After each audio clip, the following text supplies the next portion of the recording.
Sudah masuk beberapa pertanyaan. Di antara yang ditanya adalah masalah hukum menggaruk dalam solat. Jadi gatal lalu digaruk, atau ya umpamanya ada orang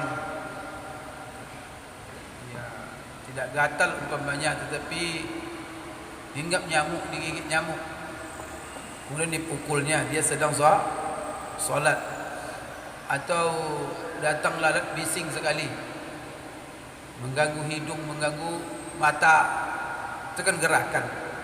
Maka masalah ini sebenarnya merujuk kepada masalah gerakan dalam solat. Jadi masalah gerak dalam solat.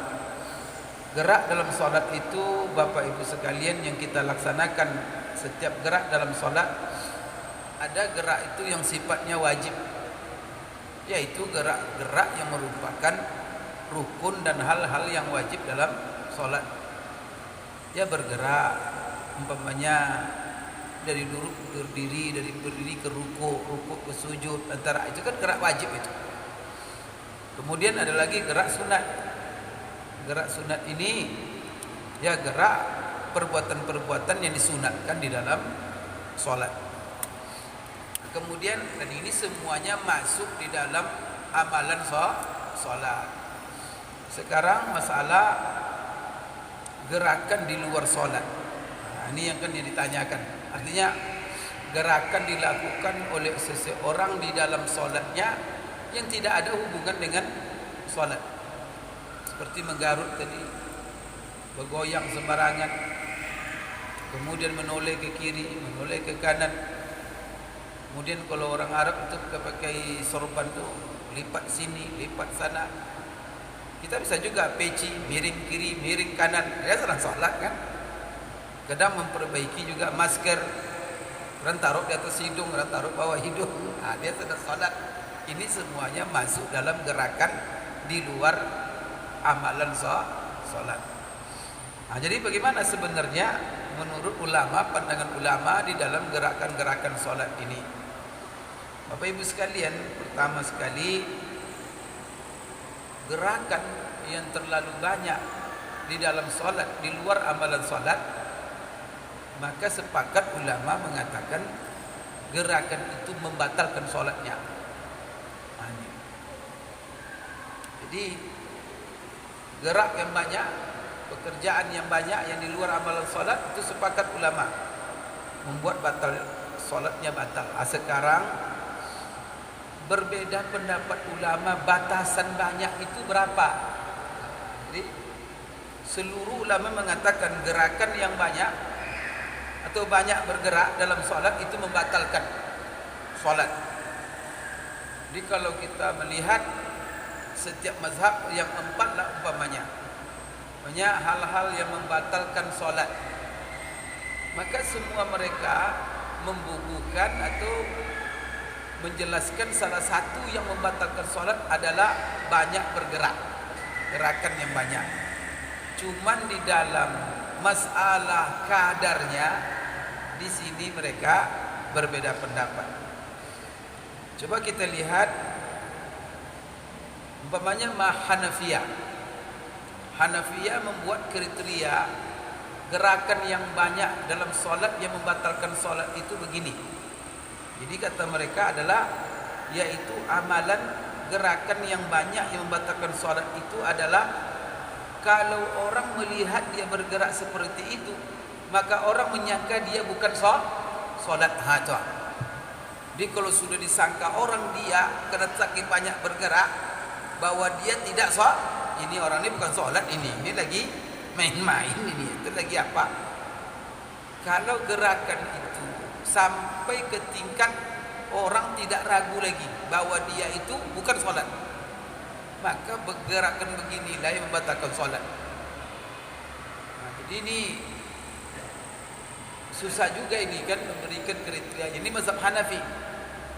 Maka mazhab Hanafi ini kembali kepada uruf. Uruf itu kebiasaannya orang menilai gerakan-gerakan ini tidak pantas dilakukan oleh orang yang sedang solat, berarti ini solat, berarti itu gerakan itu membatalkan solatnya. Ini menurut Hanafiyah.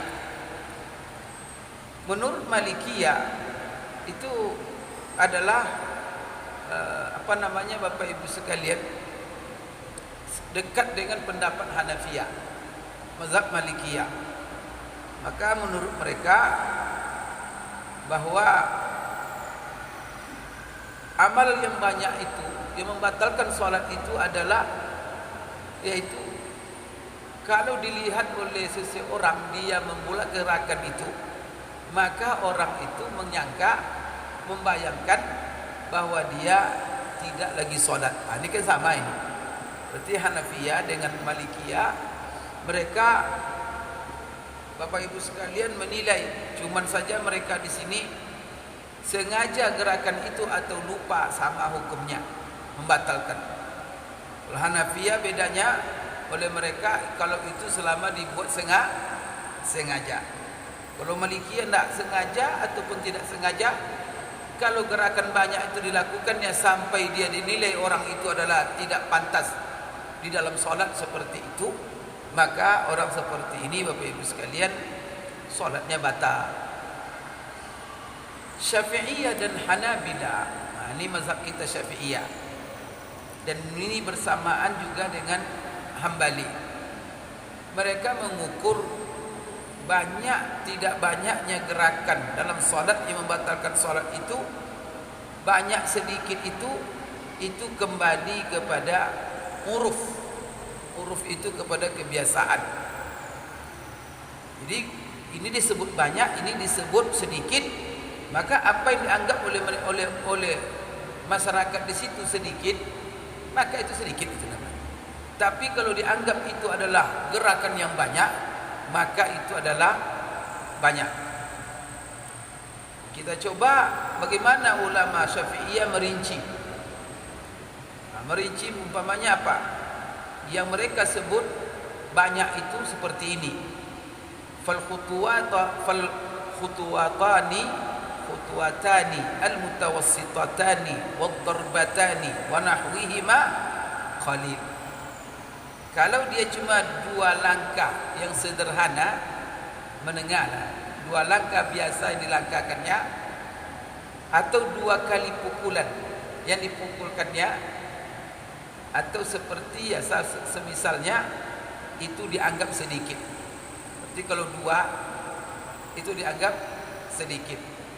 Kalau juga melangkah, langkah biasa tapi juga langkah panjang, langkah biasa 2 langkah itu masih dianggap sedikit. Wassalasu min zalika aw ghairuhu katsir intawalan. Tapi kalau dilakukan 3 kali atau lebih, kemudian dilakukan 3 kali berturut-turut, maka ini dianggap oleh Syafi'iyah banyak, maka membatalkan solat. Tapi Pak ya ingat, dhabitnya, kriterianya oleh Syafi'iyah 3 kali pukulan. Jadi kalau dia pukul nyamuk atau dia gatal 3 kali kemudian berturut-turut, maka ini dianggap banyak. Begitu juga melangkah 3 kali berturut-turut, maka ini banyak. Tapi kalau tidak berturut-turut 10 pun tidak masalah, tapi jangan berturut-turut. Kalau dia menggarut, sekali garut, itu tidak lagi, nanti selang waktu menggarut lagi. Tapi banyak garut tapi tidak berturut-turut, maka ini begitu pula memukul nyamuk. Tapi sampai 10 batu. Jadi ini dhabitnya oleh Syafi'iyah. Maka kata-kata mereka wassalasu min zalika aw ghairuhu katsir intawalan sawa'un akanat min jinsil khutuwat am ajnas ka khutwatin wa darbatin wa khal'i na'lin wa sawa'un kanatil khutuwat salat bi qadri khutwatin wahidah am la. Bapak Ibu sekalian, seperti ini. Maka apa kata Syafi'iyah? Jadi 3 gerakan yang berturut-turut, apakah gerakannya sejenis atau berbeda-beda? Umpamanya kata Syafi'iyah melangkah 1, Setelah melangkah langsung pula memukul. Setelah memukul tanggalkan pula sandal. Kan ada 3 itu. Atau taruh pula sorban atau peci dimiringkan pula. Jadi mereka tidak melihat gerakan di luar solat yang berturut-turut itu apakah satu jenis gerakannya atau berbeda-beda. Asal dibuat berturut-turut 3 kali walaupun perbuatan yang berbeda tetapi di luar solat, itu masuk membatalkan solat kalau dilakukan 3 kali berturut-turut. Kemudian Bapak Ibu sekalian, mereka juga menjelaskan secara tegas tidak ada hubungan 3 kali, 1 kali pun gerakan itu membatalkan solat. Seperti apa? Seperti wasarrahu bi butlanis salati bil fi'latil fahisha kal wasbatil fahisha limunafatiha lis salat. Jadi mereka menjelaskan, menegaskan batal solat dengan perbuatan gerakan yang terlalu gerakan yang keterlaluan. Jadi membuat sebuah gerakan yang keterlaluan walaupun sekali itu batal. Seperti apa? Meloncat. Banyak kan nampak oleh dia situ kumbang meloncat dia ke 1 meter meloncatnya. Itu tidak salat itu namanya lagi. Walaupun dilakukan sekali. Jadi Bapak Ibu sekalian, itu yang dijadikan dhabit oleh Syafi'iyah. Seperti Imam Nawawi di dalam kitab Majmu' dia mengatakan kalau gerakan itu ringan. Jadi Bapak Ibu sekalian, gerakan tadi yang membatalkan sholat tadi yang 3 kali itu apabila yang digerakkan itu organ-organ yang berat. Contoh tangan, kaki, badan yang goyang-goyang. Tapi kalau yang digerakkan itu organ-organ ringan saja, tangan gini ya. Tapi tangan tak bergerak ke jari. Jari gini aja. Maka gerakan seperti ini kan ringan itu, maka tidak membatalkan salat. Imam Nawawi mengatakan dalam buku Al-Majmu', fa ammal harakatul khafifah ka tahrikil asabi' fi subha aw hakka aw hal aw aqd fa fiha wajhani hakahum al-Khurasaniyun annaha kal khutuwat fa tabtul salat bi katsiriha wa thani wa huwa sahih al-mashhur wa sahihul mashhur wa bihi qata'a jama'ah la tabtul wa in kasurat mutawaliyatan lakin yukrah. Kalau umpamanya gerakan itu gerakan ringan, seperti menggerak-gerakkan jari, seperti menggerakkan dalam tasbih. Kan ada orang Pak, kalau digerakkannya ketika membaca taik terus begini, ini gimana ini? Kan ada orang menggerakkan pada muter-muter, ada yang ke atas, ada dari awal sampai akhir. Kalau Syafi'iyah kan enggak. Syafi'iyah kan menggerakkan jari cuma pada asyhadu an la ilaha illallah. Itu aja. Maka dia pada syahadat saja. Maka bagaimana kalau ada orang digerakkannya dari awal? Salatnya enggak. Bapak Ibu sekalian, di sini ada 2 pendapat Syafi'iyah. Karena ada pula sekarang berpendapat Pak, kalau enggak digerak-gerakkan begini bid'ah katanya. Maka yang sunnah itu digerak. Macam gerakan itu ada yang ada pula yang putar-putar, ada pula yang kan ngaco-ngaco jadi itu kemana-mana. Ya ada Bapak Ibu sekalian. Bagai gitu aja lah. Mazhab yang 4 itu beres. Jangan diikuti juga yang lain-lain ini. Ulama yang 4 itu sudah pakar sudah. Apa? Kalau sudah ikut Imam Syafi'i, sudah ikut Syafi'iyah. Kalau ada pendapat-pendapat yang baru-baru seperti sekarang ini, apalagi pendapatnya itu lepas daripada qawaid istimbat. Kadang-kadang yang beralasan hanya merujuk sunnah, Quran sunnah. Tapi merujuknya tidak jelas apa metode qawaid tidak jelas. Itu jangan diikuti seperti itu. Itu ngacau nanti. Maka ulama-ulama sekarang yang mengatakan tak perlu usul fikih, tak perlu ini, tak perlu. Dicobanya berbuat fatwa-fatwa. Coba tabrakan fatwanya terus. Terlalu banyak kontradiktif. Karena tidak ada kaedah yang dia pakai. Maka di sini dia bilang begini, di sini bilang begini, besok bilang begini, gitulah terus. Maka ulama kita tu begini yang mazhab yang empat. Maka mazhab yang empat itu sudah. Karena yang mengikuti mereka bukan hanya orang-orang biasa, tapi yang mengikuti mereka ulama-ulama besar yang mengikuti mereka. Lagi kita orang-orang awam ni, ikut aja langsung. Yang ilmu kita gimana?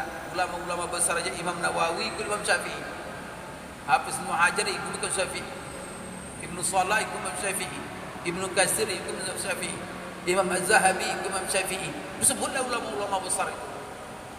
Masa kita yang awam-awam ini tidak mau pula ikut buku sunnah pula alasannya? Kan main-main namanya. Gaya kita ya jago sunnah, orang lain tak tahu sunnah. Jadi Bapak Ibu sekalian, jadi di sini Imam Nawawi mengatakan gerakan-gerakan ringan seperti menggerakkan jari dan tasbih atau menggaruk dengan jari saja. Ya, kalau dia menggaruk dengan jari atau dia umpamanya yang gumpal di dibuka atau yang terbuka di genggam, dia membuat begini gerakan, tapi cuma dengan itu gerakan ringan, maka tidak ada masalah. Tapi di sini juga ada dua pendapat. Pendapat ulama Syafi'iyah Khurasan mengatakan sama gerakan jari itu dengan langkah. Tidak 2 langkah 3 langkah kan tadi kalau berturut-turut batal. Begitu juga menggerakkan jari 3 kali batal. Maka saya dalam kitab Syafi'iyah ada itu keterangan, maka dia mengikuti ulama Khurasan itu. Apabila seseorang menggerakkan jarinya dalam tahiyat lebih 3 kali berturut-turut, batal solatnya. Itu fatwa Syafi'iyah.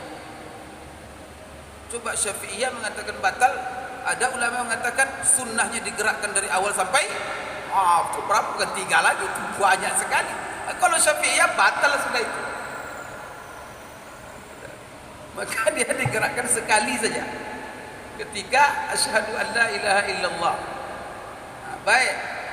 Tapi pendapat yang masyhur yang merupakan mazhab, kalau yang digerakkan itu hanya anggota-anggota ringan, bukan anggota-anggota berat, maka tidak ada masalah. Ini pendapat yang masyhur dan ini yang dikuatkan oleh Imam An-Nawawi. Maka apa kata Imam Nawawi? Huwa sahih al-masyhur wa bihi qata'a jama'ah la tabtul, tidak batal. Yang umpamanya mata digerak-gerakkannya, Allah, kan putar-putar matanya, itu gerakan ringan. Maka itu juga tidak membatalkan salat. Namun kalau terlalu banyak dibuat tidak membatalkan tapi makruh. Itu kata Imam An-Nawawi. Sedangkan kalau di dalam mazhab Hambali seperti yang dijelaskan oleh Al-Imam Ibnu Qudamah dalam kitabnya Mughni, dia mengatakan la ba'sa bil amalil yasir fi shalah lil hajah. Tidak ada masalah melakukan sedikit amal dalam salat karena ada kebutuhan. Imam Ahmad sendiri berfatwa la ba'sa an yahmil ar-rajulu waladahu fi shalah al-fariḍah. Tidak ada masalah bagi seseorang laki-laki menggendong anak kecilnya dia di dalam salat. Itu gerakan tepat. Itu kata Imam Ahmad.